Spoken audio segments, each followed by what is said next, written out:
Bienvenidos a la Noche Infinita. Antes de comenzar, cuéntanos en los comentarios desde dónde nos escuchas y qué temáticas te gustaría que exploremos en el futuro. Leemos cada mensaje con atención y siempre tomamos en cuenta sus sugerencias para los próximos relatos. Sin nada más que decir, comencemos. No sé en qué momento mi vida se convirtió en esta maraña de sospechas y silencios, pero todo empezó con un hallazgo tan absurdo como inquietante. Unas manchas en el suelo y una toalla rota en un cuarto donde nadie más entraba, excepto yo y 2 personas más. Trabajo desde hace 7 años como mayordomo en una casa grande en la colonia del Valle, una de esas con portón eléctrico, cámaras de seguridad falsas y árboles que ya tapan el número de la fachada. La señora Silvia, la dueña, tiene 70 años, vive sola desde que murió su esposo y mantiene una rutina rigurosa. Misa los domingos, tintorería los miércoles y cita con su podóloga los viernes. Durante el día, la casa parece otra. Hay 2 empleadas domésticas, Elvia y Marisela, que se encargan de todo. Ellas cocinan, lavan, cuidan las plantas y se retiran cerca de las 7. Yo entro a las 6 de la mañana y salgo a las 8 de la noche. Nunca me había metido en problemas. Hasta esa tarde. Era un martes. Recuerdo que el cielo estaba denso, con ese calor pegajoso que anuncia lluvia, y yo tenía la cabeza hecha un nudo porque la señora me había pedido que revisara el calentador del cuarto de servicio. Según ella, Marisela se había quejado de que no funcionaba bien. Bajé con desgano al sótano. Pasé el pasillo angosto que olía a humedad y abrí la puerta con mi copia de la llave. Lo primero que me golpeó fue el silencio. Nadie usaba esa habitación más que para guardar productos de limpieza y algunas cobijas viejas. La ventana estaba entreabierta. En el suelo, cerca del fregadero, noté unas marcas oscuras, como si alguien hubiera arrastrado algo húmedo desde la puerta hacia la pared. Me agaché. Era sangre. No mucha, pero suficiente para erizarme la piel. Me incorporé rápido, giré la vista y vi que la toalla que colgaba junto al lavabo estaba rasgada, como si la hubieran jalado con fuerza. En la esquina, al lado de la lavadora, también había una especie de huella mal formada. Me acerqué más. Era como la pisada de alguien que llevaba calcetas empapadas en algo espeso. No toqué nada. Cerré la puerta con llave y me fui directo con la señora Silvia. ¿Ha notado algo raro en el cuarto de servicio?, le pregunté con cuidado. ¿Raro cómo?, dijo sin levantar la vista del noticiero. Hay manchas, puede que sea sangre. La señora no respondió de inmediato. Cambió de canal, cruzó las piernas y finalmente me miró con esa expresión que siempre me hace sentir como si estuviera exagerando. Seguro fue una de las chicas que se cortó y no dijo nada. Ya sabes cómo son. No insistí.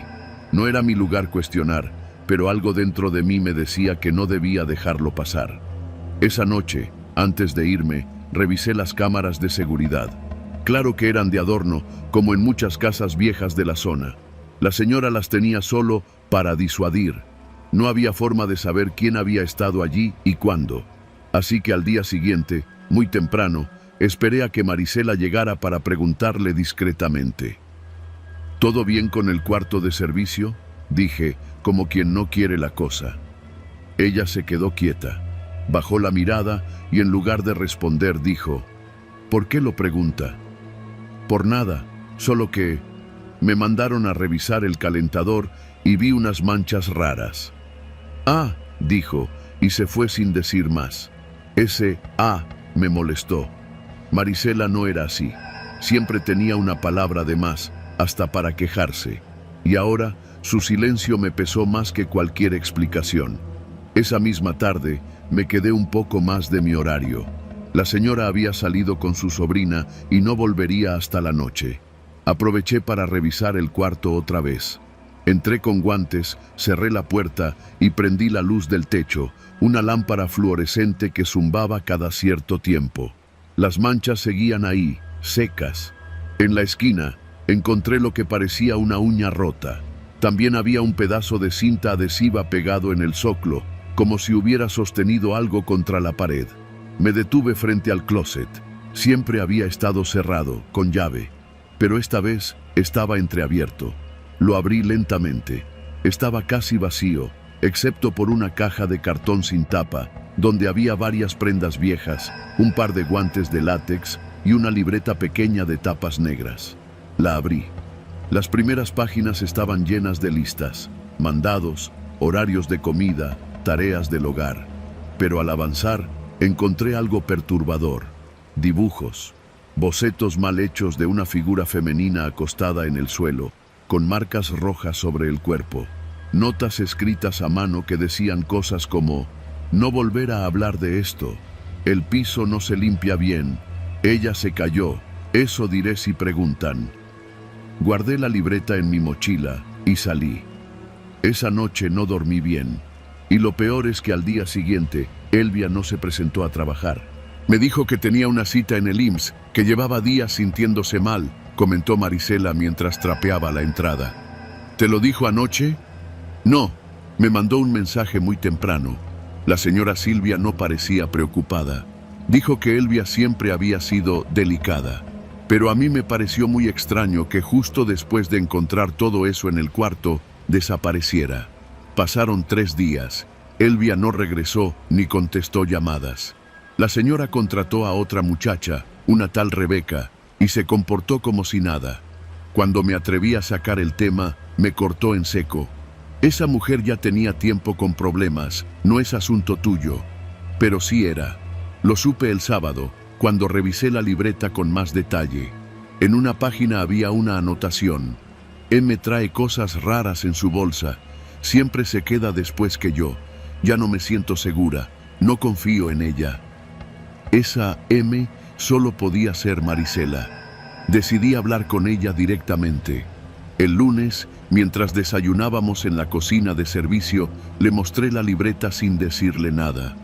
Marisela la miró, cambió de color y luego dijo con voz seca: ¿Dónde la encontraste? En el closet del cuarto de servicio. Ella no respondió, solo se levantó, dejó el plato a medio comer y se fue. Esa fue la última vez que la vi. Marisela no volvió. La señora Silvia dijo que se había ido sin avisar, como muchas lo hacen, pero algo en su forma de decirlo me hizo dudar, como si supiera más de lo que admitía. Revisé la libreta de nuevo. Una de las últimas páginas decía: si algo me pasa, fue ahí. No confíes en nadie, ni en ella. A las 2 semanas, la señora cambió la cerradura del cuarto de servicio y me dio una orden directa. Ese cuarto se clausura. No hay razón para seguir usándolo. Lo que haya pasado ahí, que se quede ahí. Intenté olvidarlo, lo juro.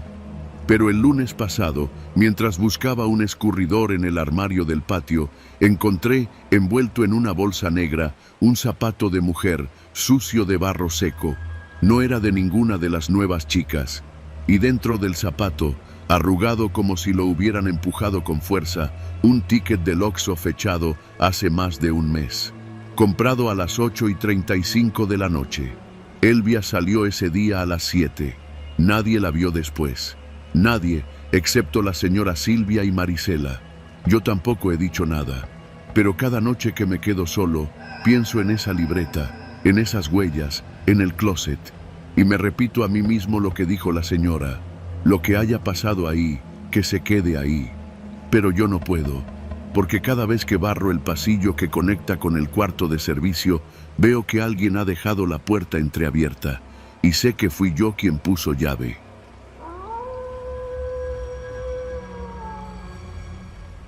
Trabajo en una de esas casas donde todo huele caro. Piso de mármol, cocina con electrodomésticos europeos, techos altos y cortinas gruesas que no dejan pasar el polvo ni la verdad. La señora Alicia me contrató hace más de 4 años para cuidar a sus hijos, limpiar la casa y ayudar con la comida. Vivía en la misma propiedad, en un cuarto aparte, detrás del patio de servicio. Tenía mi propio baño, una litera angosta y una ventana que daba directo al muro de la casa de atrás. Nada del otro mundo, pero tenía agua caliente, señal de celular y un sueldo que, aunque no era espectacular, me alcanzaba para mantener a mis papás allá en Pinal de Amoles. Desde afuera, todo parecía perfecto. La casa estaba en el fraccionamiento más exclusivo de Juriquilla. Puros vecinos con camionetas nuevas, guardias que saludaban con sonrisa forzada y calles donde los árboles se podaban con nivel de escuadra. Por dentro, por dentro las cosas se sentían diferentes. Mi jornada era larga. Comenzaba a las 6:30 de la mañana y a veces no terminaba hasta pasada la medianoche. Cuidaba a los gemelos de 6 años, Sebastián y Nicolás. Los recogía de la escuela, les daba de comer, los bañaba y en las noches contaba cuentos. Cuando el señor Arturo, el esposo de la señora Alicia, estaba en casa, la tensión subía. Era un hombre seco, de esos que miran con desdén incluso cuando están de buenas. Nunca me habló por mi nombre, siempre me decía, la muchacha.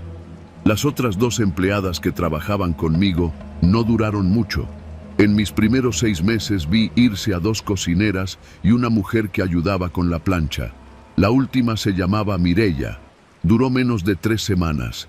Un día dijo que no se sentía cómoda, que se iba. Esa misma tarde se cayó por las escaleras de servicio. Se fracturó la cadera. Tuvo que salir en ambulancia. La señora Alicia juró que había sido un accidente, que Mireya era torpe y que a ella le daban miedo las escaleras desde antes. Yo estuve ahí. La escalera no tenía ni una gota de agua, ni una cáscara, nada. Simplemente se cayó. Pero bueno, uno en este trabajo aprende a no hacer muchas preguntas.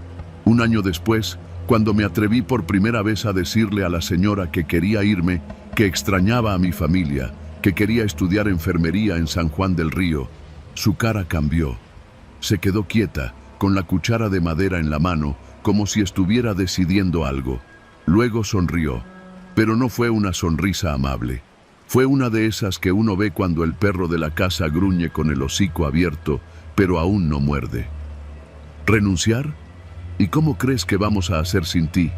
Los niños te adoran. Te has vuelto parte de la familia.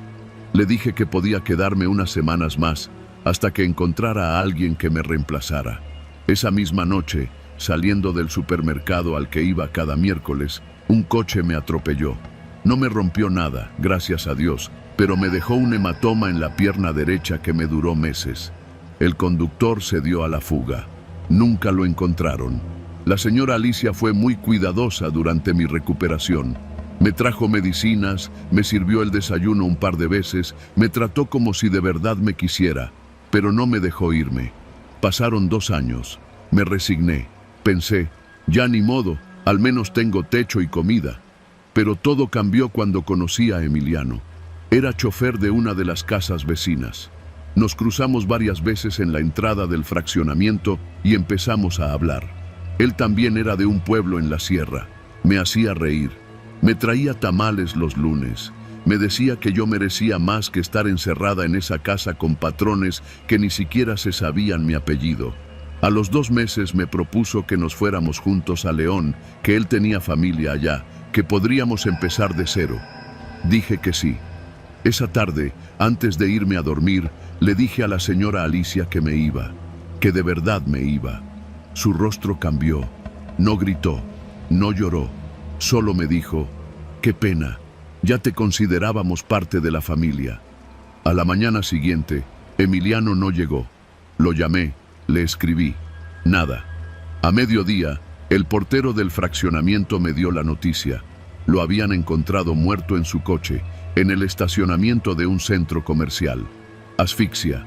Las ventanas estaban cerradas y el motor encendido. Dijeron que probablemente se durmió con el aire prendido y se intoxicó.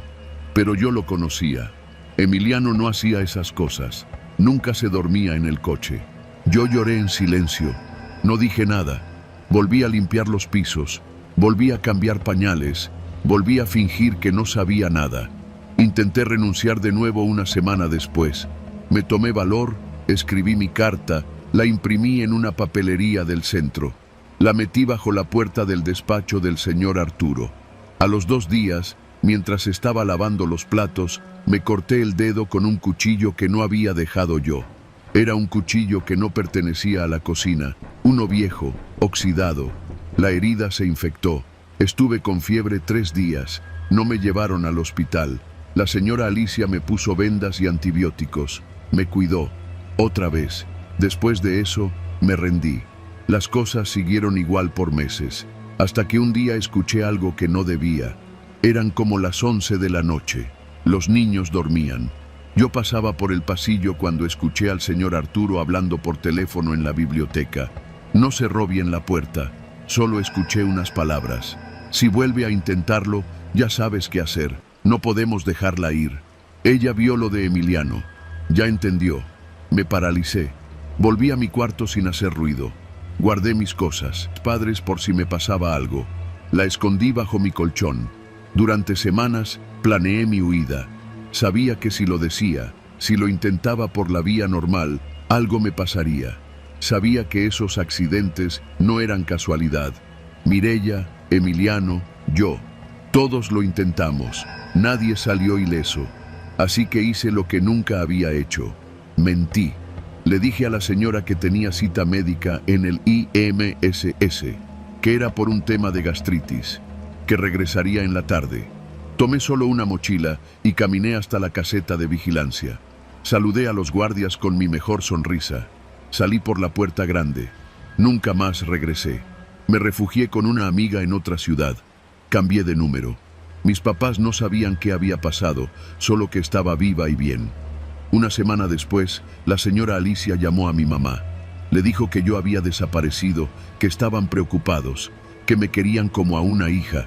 Hoy escribo esto desde un cuarto prestado en una vecindad.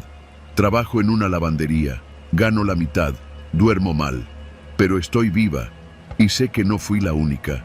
Porque hace 2 días una mujer con bata blanca y ojeras profundas entró a la lavandería. Tenía una cicatriz en la mejilla y un aire de haber visto cosas que no se cuentan. Me miró fijamente y dijo, «¿Tú también trabajaste con la señora Alicia, verdad?» No respondí, pero ella asintió, como si ya supiera.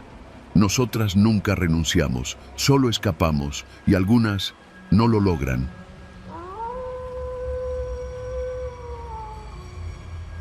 Soy Griselda, y esto que voy a contar no se lo he dicho a nadie más que al psicólogo del DIF cuando me rescataron, ni siquiera a mi hermana, porque no se puede decir algo así en voz alta sin sentir que lo estás reviviendo todo otra vez.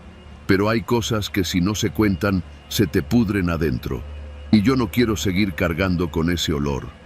Hace 5 años, cuando tenía apenas 16, llegué a trabajar como empleada doméstica a una casa en la colonia campestre Churubusco, en la Ciudad de México. No era la primera vez que trabajaba en una casa ajena. Desde los 14 mi mamá me mandó a ayudarle a unas vecinas con sus niños. Pero esto era diferente. Esta era una casa grande, de esas con cochera automática y 2 tinacos en la azotea. La señora que me contrató se llamaba Marta, una mujer de voz dulce pero ojos fríos. Me entrevistó en su sala, con un café en la mano y una sonrisa bien ensayada. «Aquí vas a estar mejor que en tu casa», me dijo. «No vas a pagar renta, te vamos a dar tus comidas y solo necesitas encargarte de la limpieza y de la cocina. Nada de niños ni mandados complicados». Me pareció justo. La casa estaba limpia, con olor a incienso caro, y la señora parecía amable. Acepté sin pensarlo. Al principio todo fue normal. Me dieron un cuartito chiquito al fondo del patio, con cama, baño y una tele vieja. Me levantaba temprano, limpiaba los pisos de mármol, lavaba la ropa en una lavadora industrial y preparaba las comidas según un menú que me dejaban pegado en el refrigerador. Pero a los pocos días empezaron las reglas nuevas. Hay áreas donde no debes entrar, sobre todo el sótano. Ese espacio es privado, me advirtió la señora Marta, mientras me señalaba una puerta con una cerradura gruesa que daba a unas escaleras. No le di importancia. Pensé que tendrían cosas de valor o documentos. A mí no me interesaban. Pero una noche, mientras limpiaba la sala, vi salir al señor de la casa por esa misma puerta. Era un hombre robusto, con la camisa abierta hasta el pecho, y siempre olía a sudor rancio. Llevaba un plato en la mano, cubierto con papel aluminio. Cuando me vio, se detuvo y me clavó la mirada como si yo fuera un perro que se había soltado. Tú no viste nada, dijo. Pasaron semanas sin que nadie mencionara el sótano de nuevo. Pero todas las noches, a la misma hora, veía a alguno de los señores bajar con platos cubiertos o botellas de agua. Y al día siguiente, los trastes regresaban sucios. Yo los lavaba sin hacer preguntas. Una noche, mientras tallaba un vaso con una sustancia espesa y rojiza pegada al fondo, sentí que algo no estaba bien. Olía raro, como cobre, como metal. Pero volví a guardarlo y seguí trabajando. No era mi problema. Hasta que un día me despertaron a las 3 de la mañana. Marta y su marido estaban en la puerta de mi cuarto. No tocaban, solo estaban ahí parados. «Se te acabó la etapa de confianza», me dijo ella. «A partir de hoy vas a ayudar con otras cosas». No entendí al principio. Me dieron una cubeta, una escoba, unos guantes y me ordenaron bajar al sótano. «Vas a entrar y vas a limpiar, nada más. No hagas preguntas, no hables, y cuando termines, tocas la campanita». La campanita era un fierro colgado del techo, oxidado, con un cordón amarrado. Bajé las escaleras con las piernas temblando. El aire ahí abajo era espeso, sin ventilación. Una mezcla de orines, humedad y moho viejo. La luz era tenue, una bombilla amarilla colgando de un cable largo. No había ventanas. Solo una habitación sin acabados, con el piso de cemento, y en el fondo, una puerta de reja. Y detrás de esa reja, una mujer. Estaba sentada en el suelo, con la cabeza entre las piernas. Tenía las muñecas vendadas, los pies descalzos, y el cabello sucio le cubría la cara. No se movió cuando me vio. Yo me quedé congelada. «Límpiale su cubículo», me ordenó Marta desde arriba. «Tiene visitas mañana». Visitas. Nunca supe su nombre. Nunca la escuché hablar.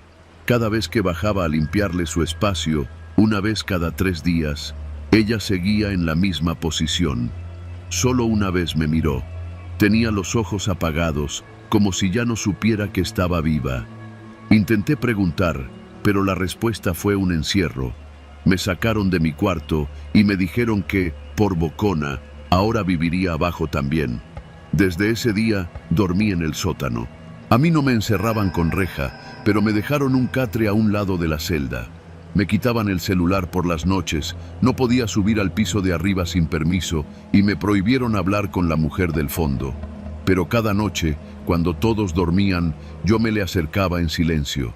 Le dejaba un pan, le hablaba bajito. No respondía, pero un día estiró la mano. Me la puso sobre el brazo. Tenía los dedos huesudos, fríos, como si llevara años sin tocar a otro ser humano. Pasaron semanas así. Yo trabajaba de día, limpiaba, cocinaba, me hacían llevar platos a personas que no conocía, hombres que venían de noche, con bolsas grandes y relojes brillosos, y dormía en el sótano. La mujer cada vez estaba más débil. Le salieron llagas en las piernas. Yo hacía lo posible con los pocos insumos que me daban, pero no era suficiente. Una noche, mientras le ponía una toalla húmeda en la frente, me susurró algo. «No dejes que te encierren». Eso me sacudió. Nunca la había escuchado hablar. La miré directo a los ojos y vi que algo en ella se había reactivado, como una chispa. Esa misma semana llegó un cliente nuevo. Yo no los conocía, pero los señores decían cliente como quien habla de una renta. Era un tipo joven, con ropa de marca, pero con una mirada podrida. Bajó al sótano acompañado por el señor de la casa. Yo me escondí detrás de unas cajas. El tipo preguntó si la chica estaba disponible. Marta dijo que la de la celda ya no servía, pero que tenían una nueva. Entonces supe que hablaban de mí.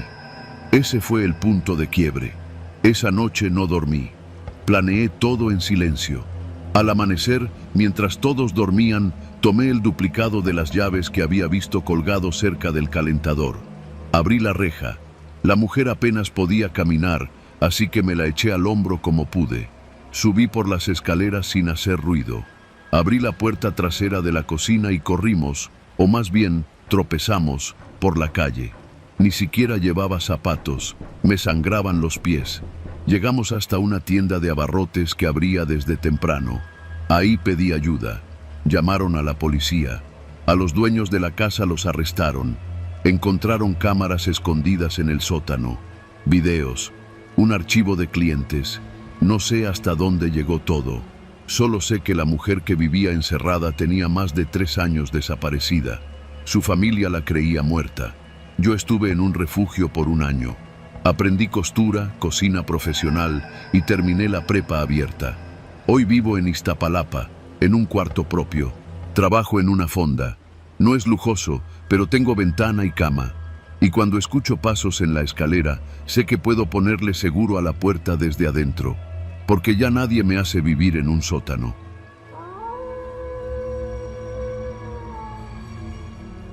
Mi nombre no importa, porque ya no sé cuál es.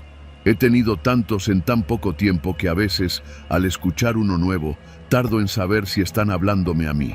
Esta es la historia de cómo terminé atrapada en algo que parecía una oportunidad, pero resultó ser una condena disfrazada. Todo empezó en Ciudad Nezahualcóyotl, donde vivía con mi hermana menor en un departamento de lámina y ladrillo que apenas aguantaba la lluvia. Mi madre murió cuando yo tenía 16 y desde entonces me tocó hacerle de todo: hermana, madre y a veces hasta padre. Mi primer trabajo formal fue como empleada doméstica en Las Águilas, al poniente de la Ciudad de México. Casi 2 horas en combi desde mi casa, pero pagaban bien. Ahí conocí a otra muchacha llamada Evelia, originaria de Michoacán. Ella me habló de un contacto que tenía trabajos más fáciles y mejor pagados para las que, como nosotras, no teníamos estudios ni papeles en regla. Evelia nunca fue muy abierta, pero cuando me vio contar los billetes y separar la mitad para pagar la renta atrasada, me dijo: si de verdad quieres salir de aquí, te puedo recomendar. No pregunté demasiado. A veces es mejor no hacerlo. 1 semana después, Evelia me llevó a una dirección en la colonia Clavería. Era una casa grande, vieja, pero bien cuidada. Tenía esas rejas blancas oxidadas y un portón verde de lámina. Adentro me recibió una mujer que se hacía llamar Doña Berta, una señora de unos 60 años, delgada, con cabello perfectamente peinado hacia atrás. Su voz era dulce, pero sus ojos estaban muertos. Lo noté en cuanto me ofreció café. Aquí no se le hace daño a nadie, dijo. Solo ofrecemos oportunidades para muchachas como tú. Dijo que era una agencia privada que ayudaba a colocar empleadas domésticas en casas de personas de alto perfil, políticos, empresarios, embajadas, y que, para protegernos, nos daban nuevas identidades. Nada de redes sociales, nada de usar el teléfono. No se trataba de esconderse, sino de pasar desapercibida. El contrato, según ella, era de palabra. Si aceptaba, no podría regresar por lo menos en 6 meses. Yo estaba desesperada. A la semana siguiente, me entregaron mi nueva identificación. Ahora me llamaba Leticia Ramírez González, originaria de Saltillo. Me dieron una CURP, un INE y hasta una cartilla de vacunación falsa. Todo parecía perfectamente legal. Me sorprendió lo rápido que consiguieron todo. Me mandaron a una casa en Lomas de Chapultepec. La dueña, una señora francesa casada con un abogado mexicano, era amable, pero reservada. Cuidaba a sus 3 niños y limpiaba como cualquier trabajadora. La paga era generosa y puntual. Hasta ahí, todo iba bien. Pero algo no cuadraba. La primera vez que supe que algo andaba mal fue cuando vi a otra muchacha como yo, bajando por las escaleras traseras con una maleta en la mano. Era de Veracruz, según me dijo, pero al preguntarle su nombre, titubeó. Mariana, bueno, ahora me dicen Mariana. Fue entonces cuando entendí que yo no era la única con una identidad nueva. Empecé a fijarme más. Algunas veces llegaban camionetas negras por la madrugada. Mujeres bajaban, nunca decían nada. Algunas lloraban. Una vez vi cómo a una la subieron a un coche con los ojos vendados. Cuando intenté preguntarle a Doña Berta, su respuesta fue seca. Tú trabaja y no preguntes. Las llamadas de mi hermana estaban prohibidas. Solo podía escribir cartas que supuestamente eran entregadas por una asistente de la agencia. No tenía manera de comprobarlo. Empecé a sentirme prisionera en una casa con paredes de oro. Dormía en una pequeña habitación junto a la cocina, sin ventanas. Cada tanto, llegaban visitas extrañas a la casa. Hombres trajeados que no se presentaban, solo saludaban con la mirada. Una noche, después de un evento, escuché una conversación entre el patrón y un hombre que no conocía. Mencionaban mover a las nuevas y evitar que hablen con los vecinos. Me escondí detrás de una puerta y grabé lo poco que pude con un celular viejo que había logrado esconder entre mis cosas. A los días siguientes me cambiaron de casa.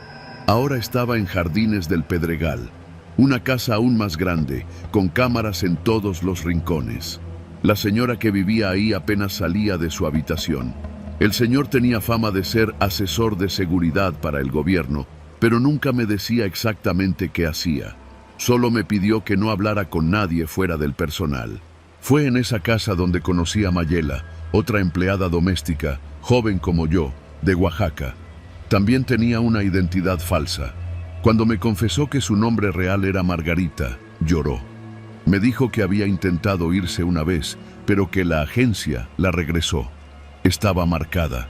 En su brazo tenía una cicatriz rara, circular, como si le hubieran quemado la piel con algo caliente. A nosotras nos pueden desaparecer sin dejar rastro, me dijo una noche, mientras lavábamos los trastes. Ni siquiera existimos oficialmente. La paranoia empezó a crecer. Veía camionetas pasar 2 veces al día por la calle, siempre las mismas. Personas que me observaban desde la reja. Una noche me despertaron unos golpes en la puerta de servicio. Era Margarita. Traía una mochila y los ojos llorosos. Me dijo que pensaba escaparse. «¿Y si nos matan?», le dije, pero ella ya estaba decidida. No volví a verla. Al día siguiente pregunté por ella. Me dijeron que la habían reubicado, que no me preocupara. Intenté pedir ir a ver a mi hermana. Inventé que estaba enferma. Me negaron la salida. Cuando amenacé con llamar a la policía, doña Berta llegó en persona. Su tono era calmado, pero firme. «¿Quieres regresar a Nesa? Está bien, solo que tu hermana ya no está allí». Me congelé. ¿Qué significa eso? Solo te digo que no vale la pena rebelarse. Aquí todas tienen un lugar, un propósito. Si no lo entiendes ahora, lo entenderás después. Fueron los 3 meses más largos de mi vida. No dormía, apenas comía. Una noche me encerré en el baño y volví a escuchar el audio que había grabado semanas antes. Lo subí a una cuenta de correo anónima que había creado desde un celular robado. Después escribí una carta y la dejé en el jardín del vecino, dentro de una caja de cereal. No sabía si alguien la leería, pero tenía que intentarlo. Esa misma semana hubo un cateo. Dijeron que era por tráfico de personas con documentos falsos. Me sacaron de la casa envuelta en una cobija, mientras los medios grababan desde lejos. Doña Berta fue arrestada, junto con al menos 6 personas más. Nunca supe si fue la carta, el audio o alguna otra víctima que también se hartó. Me llevaron a un refugio. Recuperé mi nombre verdadero. Me ofrecieron protección, ayuda psicológica y un nuevo lugar para empezar. Mi hermana, gracias a Dios, estaba bien. Solo la habían intimidado para que no preguntara por mí. Nos reencontramos después de más de 6 meses. Hoy tengo otro trabajo, también como empleada doméstica, pero para una familia sencilla en Coyoacán. No me da vergüenza decirlo. Ahora sí me llaman por mi verdadero nombre. Ahora sí existo. Pero cada vez que alguien toca el timbre de la casa sin avisar, mi cuerpo se tensa. Porque aprendí, a la mala, que hay lugares en esta ciudad donde las personas se convierten en mercancía y las identidades se venden como si fueran frutas en la banqueta. Y lo peor es que nadie se da cuenta, porque todo está hecho para que parezca normal.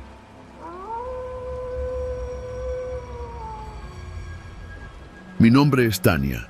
Tengo 32 años y desde hace poco más de un año trabajo como empleada doméstica en una casa de San Ángel, una zona bonita y vieja del sur de la Ciudad de México, donde las calles son empedradas, los árboles cubren los techos de las casas y los muros altos ocultan las vidas de gente con dinero. Yo siempre he trabajado limpiando casas desde que tenía 17, pero esta fue diferente desde el primer día. La casa es enorme, de esas construcciones coloniales con techos de madera y pisos que crujen con cada paso. El patrón, don Sergio, es un hombre de unos 50 y tantos, alto, de pelo canoso y siempre vestido como si fuera a una junta importante, aunque no saliera en todo el día. Vive ahí con su madre enferma, una señora que rara vez sale de su cuarto y que solo come papillas. También hay otra muchacha, Ofelia, que duerme en la casa igual que yo. Cocina y lava ropa. Yo me encargo de limpiar, sacudir, barrer, trapear y de vez en cuando cuidar a la señora. Desde el primer día, don Sergio dejó muy claro algo que me pareció raro. Cada noche, antes de ir a dormir, todas debíamos ir a su despacho para una charla breve. Al principio pensé que era para revisar lo del trabajo, como en otras casas, pero no. La primera vez que entré, me hizo sentarme frente a su escritorio y me dijo, con voz suave: «Aquí no toleramos secretos, la casa se respeta, así que todas las noches quiero que vengas y me digas qué hiciste mal ese día, lo que sea, mentiras, pensamientos impuros, robos, lo que sea. Todo se dice aquí. Si no confiesas, no podrás dormir tranquila. ¿Entendido?». Quise reír, pensé que era una broma, pero su mirada no era la de alguien que bromea. Su oficina estaba llena de libros, cuadros religiosos y un crucifijo enorme sobre la pared. Todo olía a incienso, como si fuera una capilla. No supe qué decir, así que solo asentí. Así empezaron las confesiones. Cada noche, después de cenar y de acostar a la señora, nos turnábamos para ir al despacho. Primero Ofelia, luego yo. Al principio me inventaba cosas, que se me cayó un vaso, que me robé una galleta, que pensé en salirme temprano. Él escuchaba, no decía nada. Solo asentía y al final decía una oración en voz baja y me dejaba ir. Con los días empezó a hacerse una rutina, rara pero rutina. A veces me preguntaba cosas específicas. ¿Hoy pensaste mal de alguien? ¿Deseaste algo ajeno? ¿Mentiste al hablar con la señora? Me incomodaba, pero no decía nada. Era un buen sueldo, comida incluida, habitación propia. Todo cambió el día que faltó Ofelia.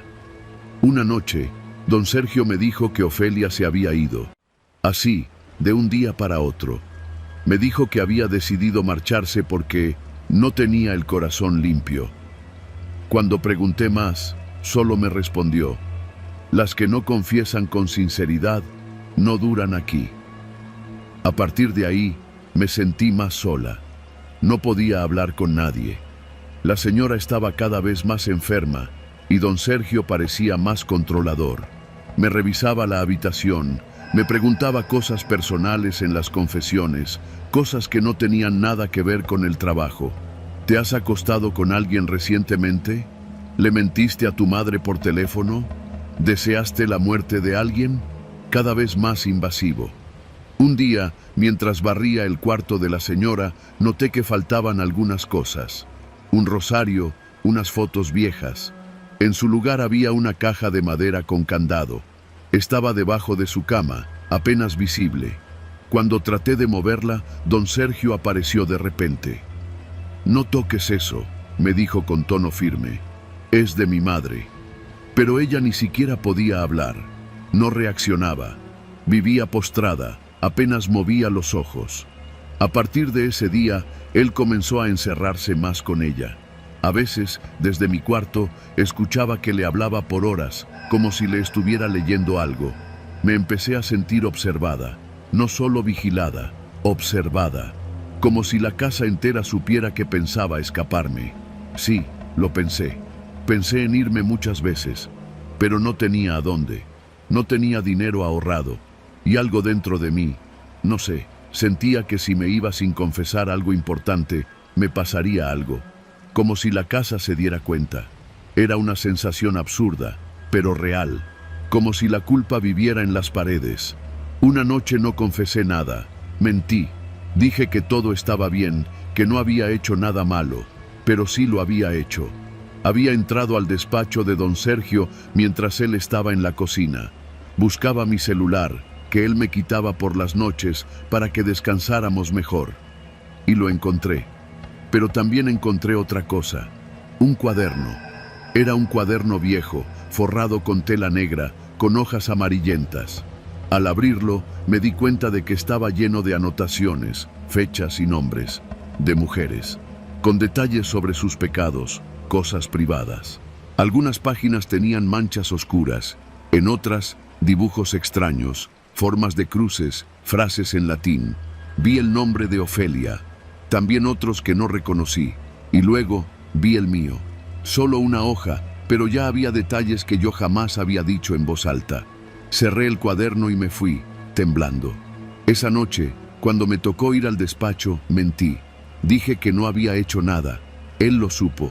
Lo vi en sus ojos. No me dijo nada, pero su silencio fue peor.